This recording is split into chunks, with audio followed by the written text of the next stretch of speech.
Le bianche scogliere di Rügen, il capolavoro del pittore Caspar Friedrich, è già arrivato a Padova in vista della grande mostra Storie di lune e poi di sguardi e montagne, dai romantici a segantini, ideata e curata dallo storico d'arte trevigiano Marco Goldin, che dopo la mostra su Van Gogh torna a Padova al Centro Culturale San Gaetano con un'altra esposizione di livello internazionale. Ecco in anteprima le immagini dell'allestimento in corso in queste ore nella sede del museo. Il momento dell'allestimento non è un momento tecnico, è un momento fondativo e costitutivo dell'identità del direttore, appunto di Marco Goldin, che dà la sua anima narrativa a questo luogo. Direi che questa grande mostra, mi auguro, possa essere una grandissima occasione per moltissimi turisti e per molti padovani di visitarla e di conoscere ovviamente Padova, anche perché abbiamo immaginato una campagna promozionale che mette in rete la grande mostra e giustamente la Urbs Picta. La nuova mostra, che aprirà al pubblico il prossimo 29 gennaio, è il primo capitolo di un ampio progetto espositivo chiamato Geografie dell'Europa, la trama della pittura tra 800 e 900. Il tema della montagna è un tema veramente dominante all'interno di questa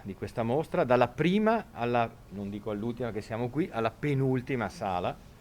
E quindi dai grandi quadri ancora della fine del Settecento, di questo artista meraviglioso che si chiama Caspar Wolf, fino ovviamente a Segantini, Giacometti, Hodler. Al San Gaetano arriveranno capolavori provenienti dalla Fondazione Elvetica Oscar Reinhardt. La mostra coinvolgerà i visitatori non solo con i quadri, ma anche con le visioni di splendidi paesaggi.